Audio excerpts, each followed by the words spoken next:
ठीक है जी, सॉरी। अभी कंटिन्यू करते हैं इसको।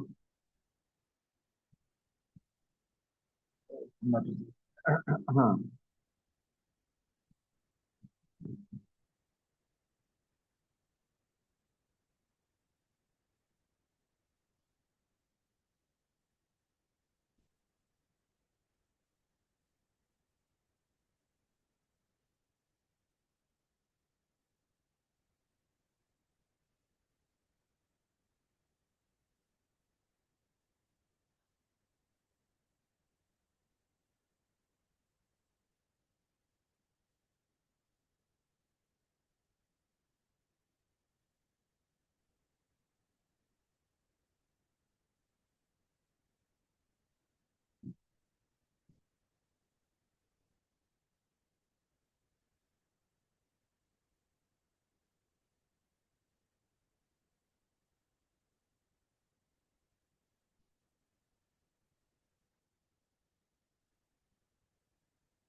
अच्छा जी, ये स्क्रीन अभी आपके पास शो हो रही होगी। जो पहले भी शो हो रही थी, लेकिन नेट डिस्कनेक्ट होने की वजह से इसके लिए शो नहीं हो रही थी। अच्छा, तो हम बात ये कर रहे थे कि जो कंप्यूटर विजन के जो प्रॉब्लम्स है, जिसमें ऑब्जेक्ट डिटेक्शन है। जो पेपर हम आज देखेंगे वो योलो का पेपर होगा। और पिछली क्लास में हमने इमेज सेगमेंटेशन देखा था, उसमें यूनेट का पेपर हमने डिस्कस किया था।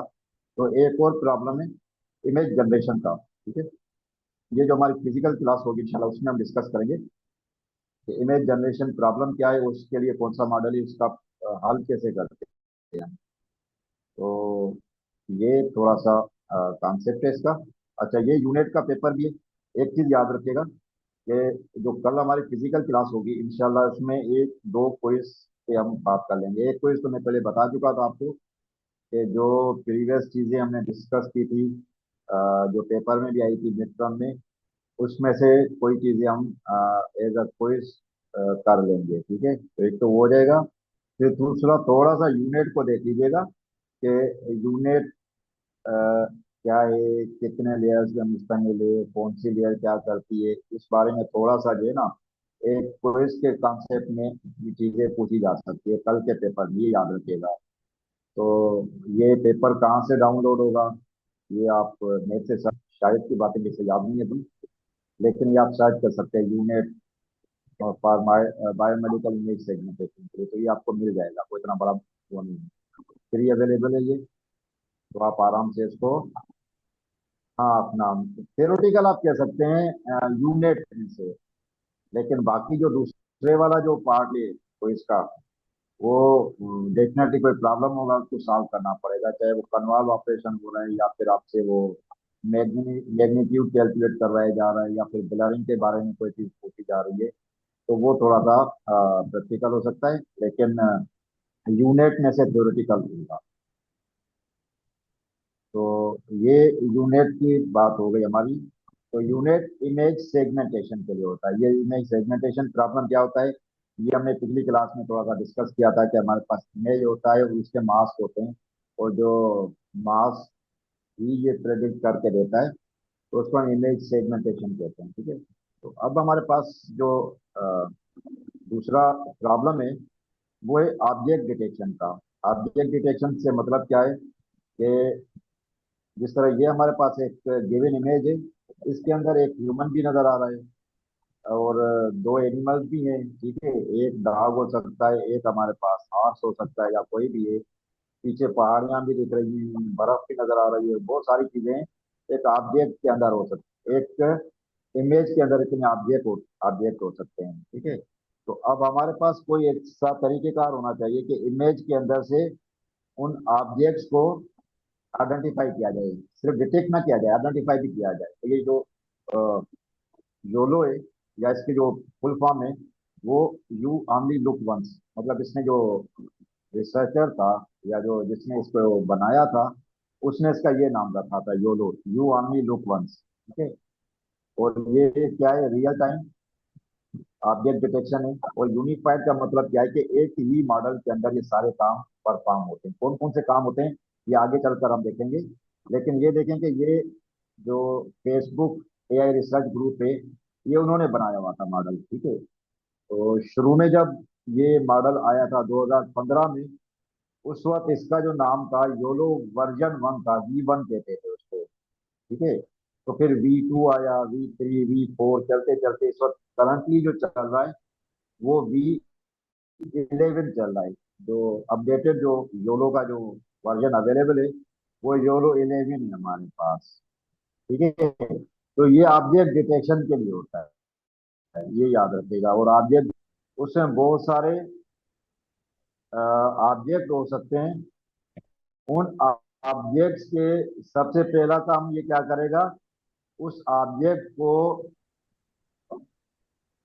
उस ऑब्जेक्ट के गिर्द एक रेक्टेंगल या स्क्वायर लगा देता है। फिर ऊपर उसका नाम लिख देता है प्रोबेबिलिटी के हिसाब से कि ये ह्यूमन हो सकता है, ठीक है, ये डॉग हो सकता है, ये हॉर्स हो सकता है।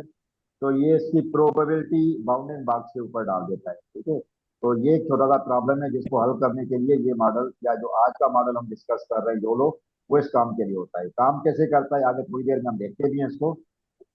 यहाँ तक कोई बात ना समझ आई हो कि आज हम क्या देखने जा रहे हैं या किस तरह का प्रॉब्लम है जिसको हम हल करने जा रहे हैं।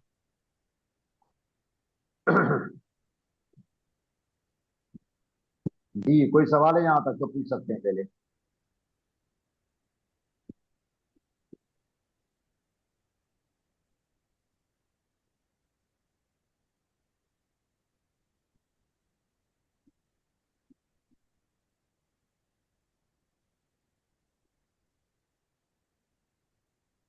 ठीक है, अपना हम सही हो गया।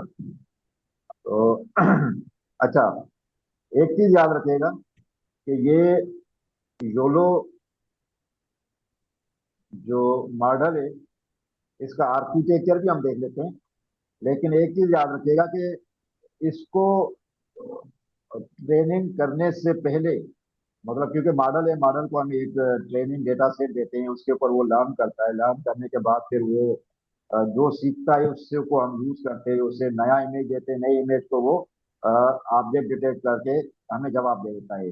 लेकिन उससे पहले एक चीज इसमें याद रखिएगा कि जो योलो है, ये यूनेट का मसला नहीं था, यूनेट में से नहीं था। लेकिन योलो के अंदर एक चीज और उन्होंने की हुई है, वो ये की हुई है कि जो ये वाली बात देखी, ये ट्रेनिंग के अंदर, कि जब ये योलो को ट्रेन किया गया तो उससे पहले, जिसे हम कहते हैं ना कि प्री प्रोसेसिंग वाला काम क्या है, कि जो इसकी कन्वोल्यूशनल लेयर्स है उनको पहले ट्रेन किया गया image net 1000 class competition set के ऊपर। ठीक है। अब 1000 क्लास का मकसद क्या है और इमेज नेट क्या है? ये इमेज नेट बेसिकली एक डेटा सेट, इतना बहुत बड़ा डेटा सेट है जिसमें मिलियन ऑफ द इमेजेस मौजूद हैं, और उसको 1000 नाम या क्लासेस में उसको डिस्ट्रीब्यूट किया हुआ है। ठीक है। तो इसकी जो लेयर्स है, ये डायरेक्ट इसके ऊपर ट्रेनिंग नहीं हो रही, ये याद रखिएगा। जो मॉडल हम बात कर रहे हैं ऑब्जेक्ट डिटेक्शन की, तो इन्होंने पहले उसको इमेज नेट का जो ओरिजिनल डेटा सेट था उसके ऊपर ट्रेन किया। और उसमें कितनी क्लासेस थी, 1000 क्लासेस का या क्लासेस हम क्या कह सकते हैं, अभी जिस तरह इमेज में आपने देखा था कि इमेज में 3 क्लासेस नजर आ रही थी आपके पास। ठीक है। ये आपके पास नजर आ रहा है। तो एक मिनट।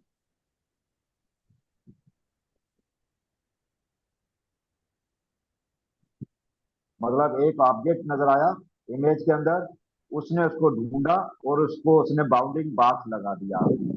ऊपर जो नाम है क्लास का नाम, वो भी यहाँ बता दिया कि ये पर्सन है। ठीक है। फिर दूसरा इमेज ढूंढा उसने, उस इमेज को उसने एक और क्लास या एक और नाम असाइन कर दिया, डॉग। फिर तीसरा इमेज ढूंढा इसने और उसको एक और क्लास या हार्स का नाम दे दिया।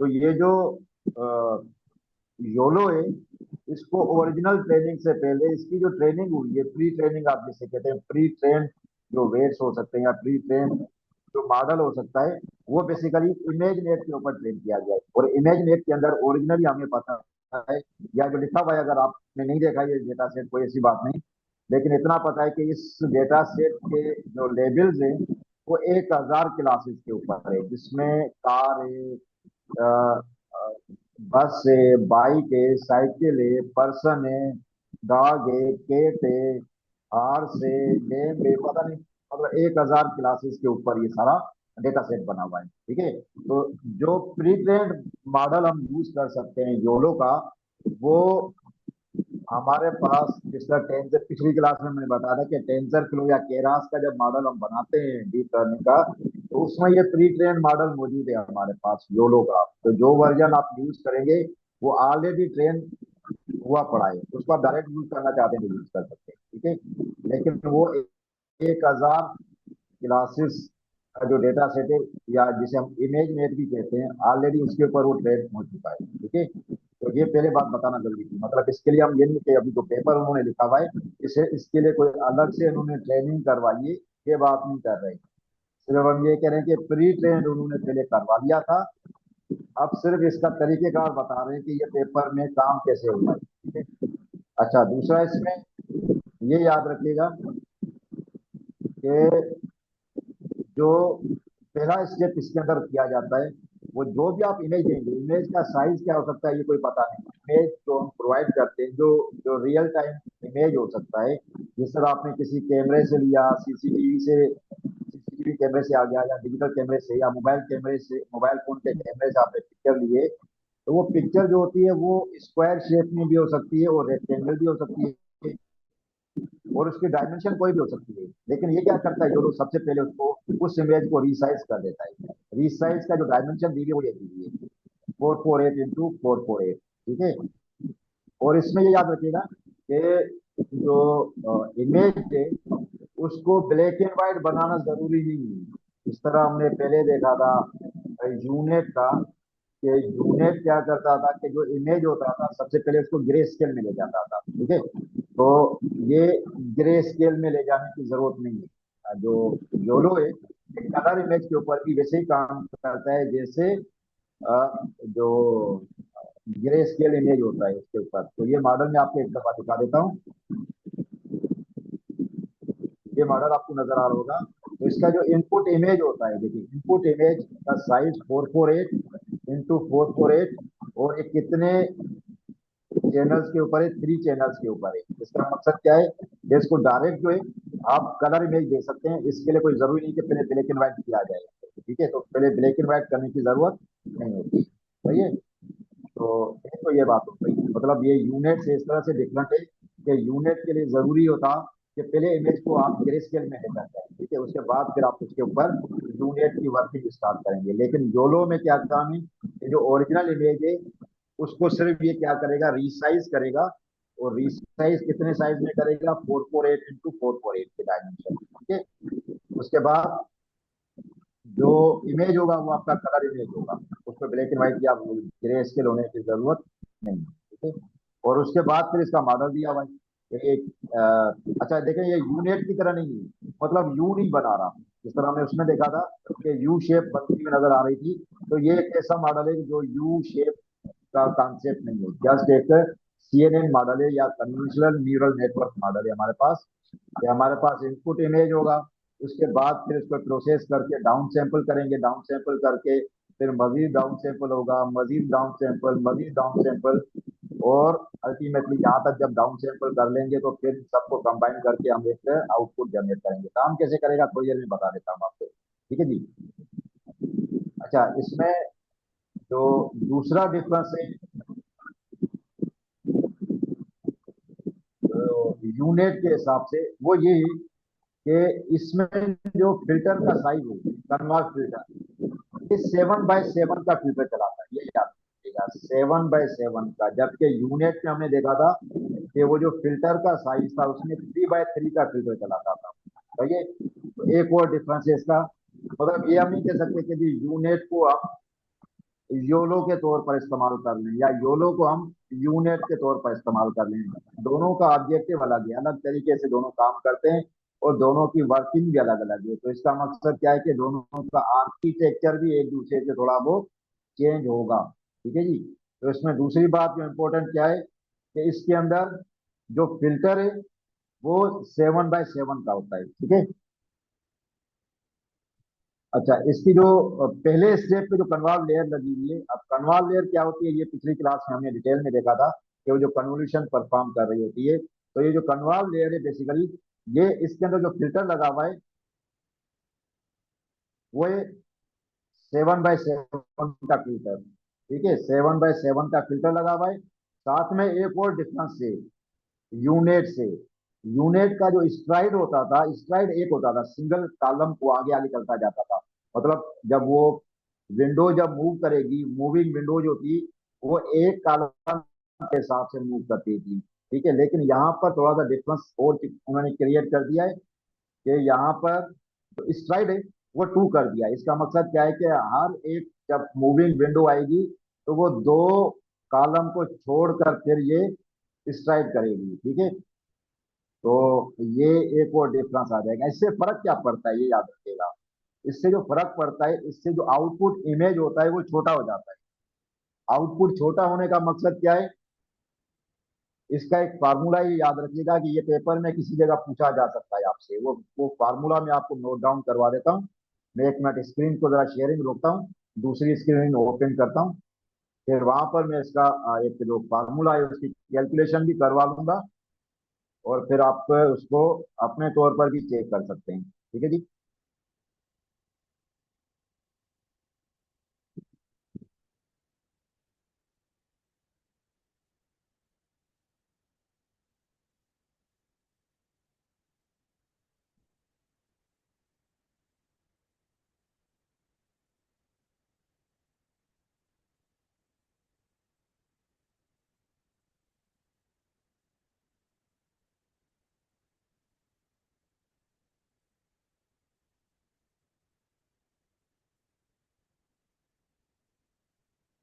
अच्छा, ये आपको नोट पैड की एक स्क्रीन होगी वाइट, ये आपको शो हो रही है अभी?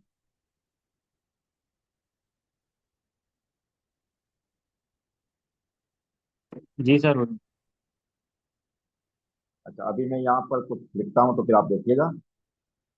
ये आउटपुट इमेज अगर आपने कैलकुलेट करना है, आउटपुट इमेज, तो आपके पास जो इनपुट इमेज की डायमेंशन है, इनपुट इमेज की जो डायमेंशन है, जिस तरह हमारे पास क्या था यहाँ पर 448 था, एक डायमेंशन लेनी है सिर्फ, आपने दोनों लेने की जरूरत नहीं है। ठीक है। माइनस जो आपके पास फिल्टर साइज है एम। ठीक है। Plus 2 into पेडिंग। ठीक है। इसको जब आप कैलकुलेट कर लेंगे तो डिवाइड बाय स्ट्राइड। स्ट्राइड क्या रखा हुआ है हमने, 2 रखा हुआ है, 1 रखा हुआ है। और इस पूरे को जब आप सॉल्व कर लेंगे, याद रखेगा, इस पूरे को जब सॉल्व कर लेंगे तो आखिर में सिर्फ +1 करना है। ठीक है। तो अब हमारे पास क्या है, आउटपुट इमेज, अगर हमारे पास क्या है, आउटपुट इमेज इज इक्वल 448 -7, क्योंकि हमने जो कर्नल साइज या कर्नल या फिल्टर जो लगा रहे थे वो 7x7 का है। ठीक है। प्लस, अच्छा, अब इसमें पेडिंग जो इस्तेमाल हुई है इस योलो के अंदर, वो पेडिंग 3 है, पेडिंग इज इक्वल 3। तो 2 इंटू 3 का मकसद क्या होता है, 6 होता है। ठीक है, 2 इंटू 3 का मकसद 6 है। अच्छा, तो डिवाइडेड बाय 2। अच्छा, इनको भी अगर आप यूं कर लें, पहले आप ब्रैकेट में कर लें, जो भी जवाब आता है, 448 -7 का क्या आता है जवाब, 441 आता है। ठीक है, 448 में से अगर 7 को माइनस कर लें तो 441 बनता है। 441 के अंदर अगर 6 को ऐड करें तो ये आपके पास तकरीबन बनता है 447 डिवाइडेड बाय अच्छा, स्ट्राइड हमें पता थी कि कितनी है, वो उसमें लिखा हुआ है ये पेपर के अंदर, स्ट्राइड 2 के बराबर है हमारे पास। ठीक है हमजा, बिल्कुल आप सही कह रहे हैं। हम इसको जरा सीलिंग करेंगे इसकी, मतलब इंटीजर नहीं करेंगे, फ्लोर नहीं होगा, सीलिंग करेंगे हम इसकी, ये याद रखिएगा। ठीक है। तो ये तकरीबन जवाब मेरे पास आ रहा है 224। ठीक है जी, 224, ये याद रखिएगा। अच्छा, फिर हमें output image after max pool. ठीक है। तो जब मैक्स पूल से ये गुजरेगा 224, तो मैक्स पूल में हमने पिछली क्लास में देखा था कि ये सिर्फ क्या करता है, डिवाइड बाय टू कर देता है। तो डिवाइड बाय टू जब करेंगे तो 224 डिवाइड बाय टू, तो हमारे पास जवाब आ जाएगा 112। ठीक है, ये एक डायमेंशन है। आप इसको एक्स डायमेंशन भी कह सकते हैं। इसी तरीके से दोबारा कैलकुलेशन करेंगे तो वाई डायमेंशन आ जाएगी। तो अल्टीमेटली जो आपके पास आउटपुट इमेज आएगा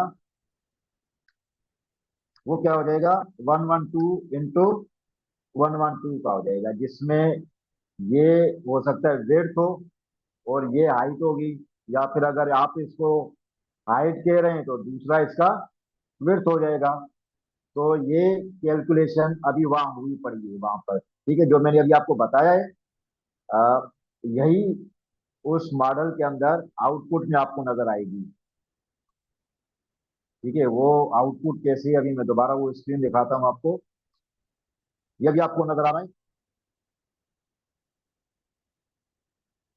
जी, ये स्क्रीन आपको नजर आ रही होगी। ये देखें, यहाँ पर इनपुट पे अपने 448 दिया था, और आउटपुट पे ये कितना हो गया है, 112 हो गया। लेकिन 112 कब हुआ है, जब हमने 7/7 का फिल्टर अप्लाई किया और स्ट्राइड इक्विवेलेंट टू किया। ठीक है। इस पहले वाले काम में, ये वाला जो पहले वाला काम हुआ था, इसमें हमारे पास जो इमेज आया था, आउटपुट इमेज, वो 2 का हमने मैक्स फुल दिया इसको, मैक्स फुल। तो उससे क्या हो जाएगा हमारे पास, 112। ठीक है, जो इमेज होगा अभी नेक्स्ट स्टेज के ऊपर जो इमेज आएगा, वो ओरिजिनल इमेज से छोटा है। ओरिजिनल इमेज से छोटे का मतलब क्या है कि अब ये 112 का हो गया। ठीक है जी।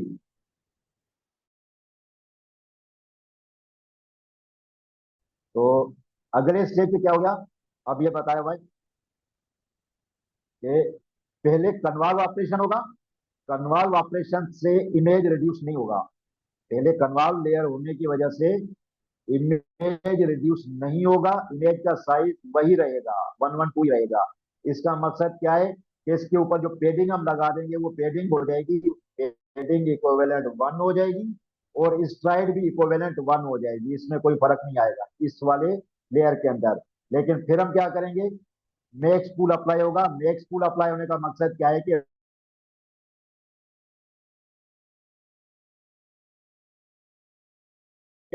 112 हो जाता है, 56 रहेगा। तो अगले स्टेज के ऊपर इमेज मजीद छोटा हो जाएगा, इमेज मजीद छोटा हो गया है, और वो 56/56 का हो गया है। ठीक है, इसी तरीके से आप देख रहे हैं कि हर स्टेप के ऊपर इमेज का साइज जो है वो फैक्टर ऑफ 2 के साथ रिड्यूस होता जा रहा है। पहले हमारे पास क्या था,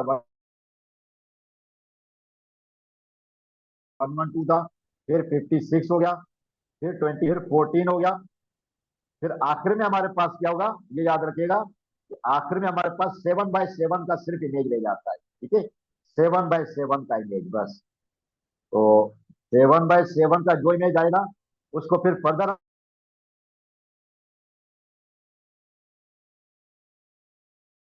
हम क्या करेंगे, जो या फिर हम इसको डेंस लेयर भी कहते हैं, तो उस डेंस लेयर के अंदर कन्वर्ट कर दिया जाएगा।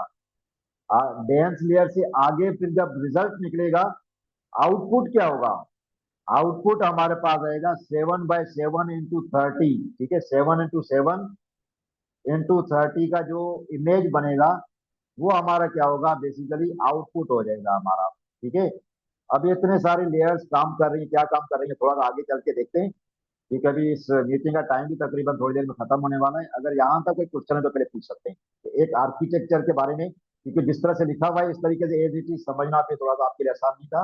मैंने कोशिश तो की है कि जो कुछ कैलकुलेशन, कुछ यहीं से जो हम समझ सकते हैं, अंडरस्टैंड कर सकते हैं, वो मैं आपको बता दूं। जी, यहाँ तक कोई सवाल हो?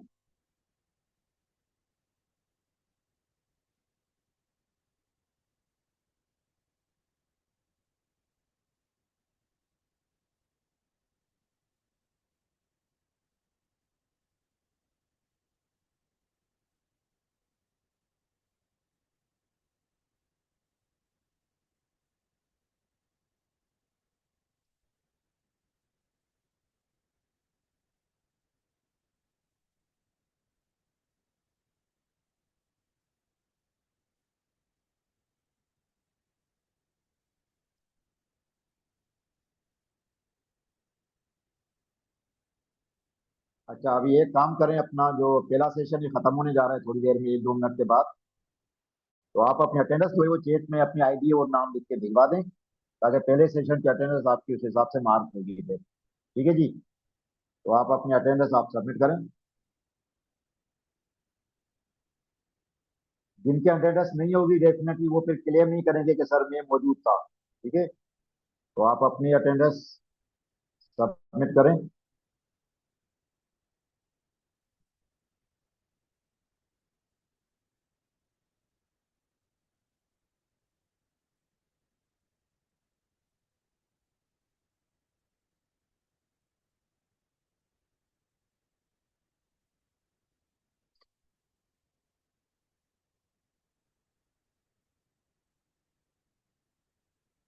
जी, कोई रह गया अभी?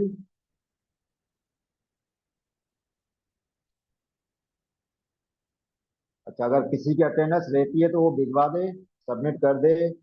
नहीं तो फिर ये टाइम ऑटोमेटिकली बंद हो जाएगा, तो फिर उसकी अटेंडेंस लगेगी नहीं। दे।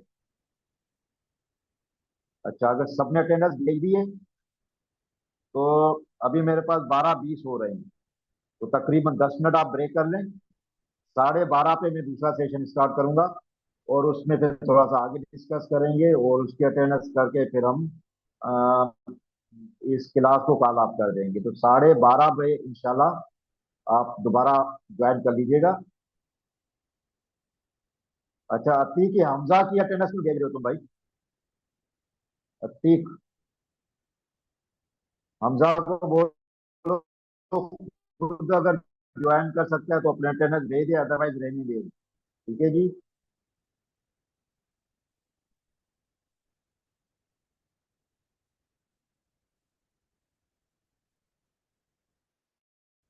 बहरहाल उसको मैसेज दे दो, दूसरे सेशन में वो आएगा तो फिर देखते हैं इसको। ठीक है ना? अपने सिस्टम से अपने नाम से वो ज्वाइन